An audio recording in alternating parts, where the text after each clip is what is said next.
Hey guys, there are a lot of different television shows and movies and genres that exist out there.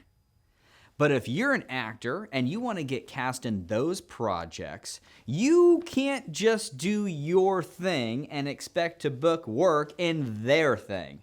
You could be a really great actor over here, but if you don't fit in their genre, in their pacing, in their story, then you will actually never book the work, which can be incredibly frustrating because you think you're doing great acting, and you may be. But you need to become a master of the blueprint so you know how to cater your performance to their work. Stick around, I'm going to tell you how to do it.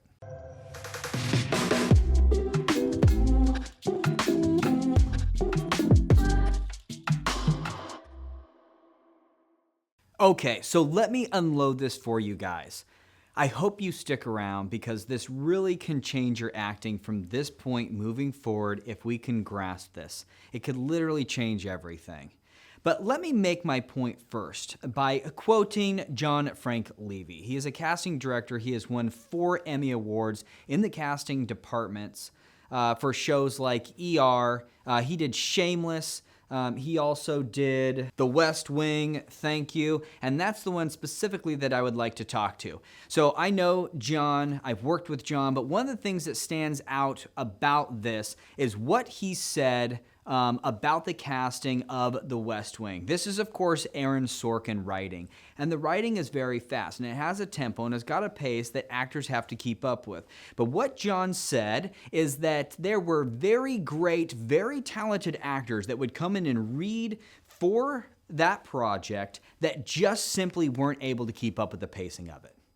And as a result of that, we're never going to be cast in the show. So what does that mean? What can we as actors take away from hearing something like that? It means that that show has a certain pacing, a certain tone, a certain reality, and that it chops along like this, and you can't have an actor that comes into the show and reads like this. That may be very good acting. They may be doing something that feels natural and in the moment to them and might have a phenomenal performance that was in the moment, that was grounded, that was specific, that had an emotional point of view.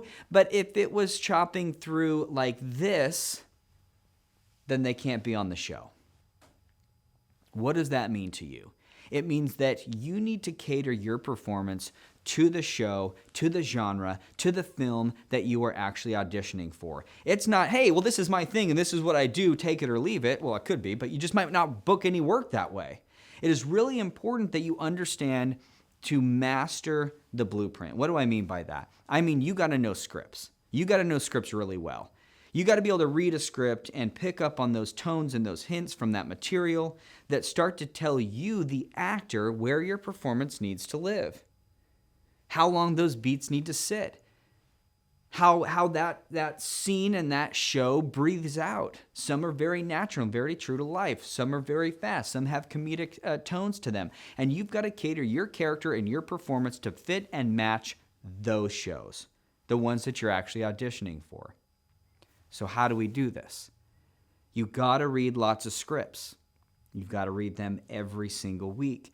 There's some good resources out there to do that we give to our actors here at the studio. I would point you guys to scriptslug.com and thescriptlab.com.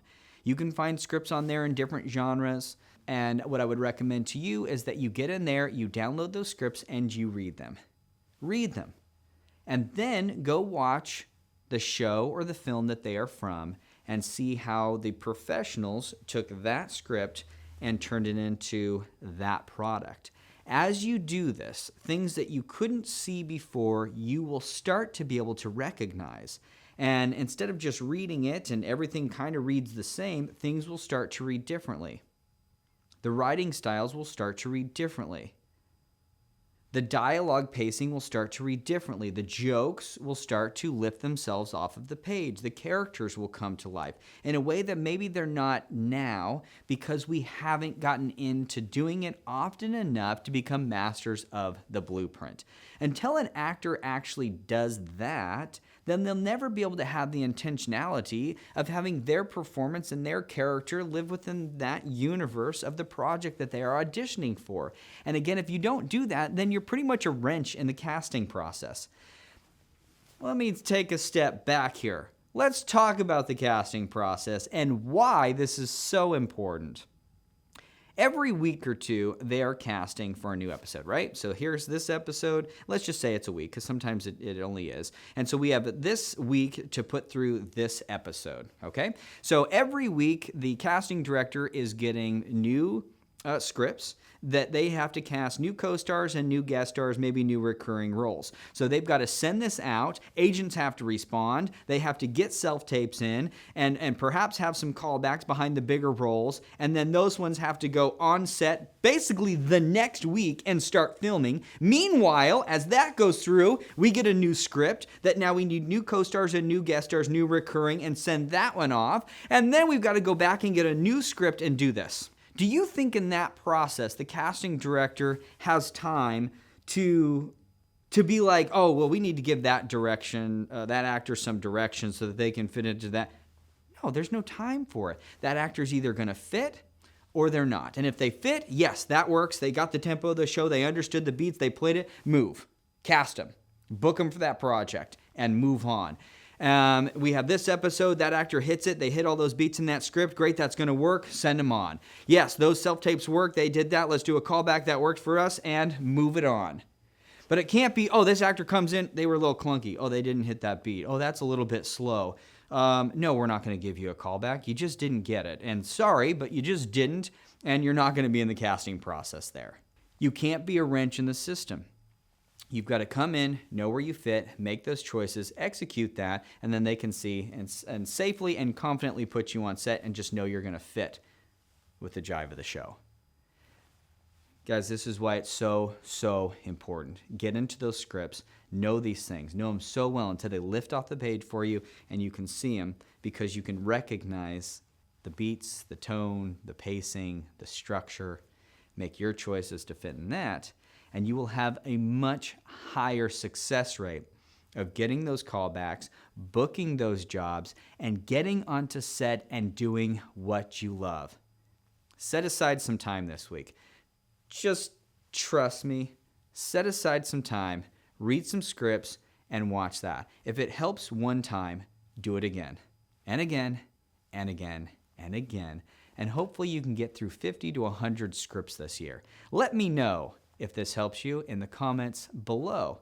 I want to hear how you're progressing and how these tips are helping you guys become better, stronger, more successful actors.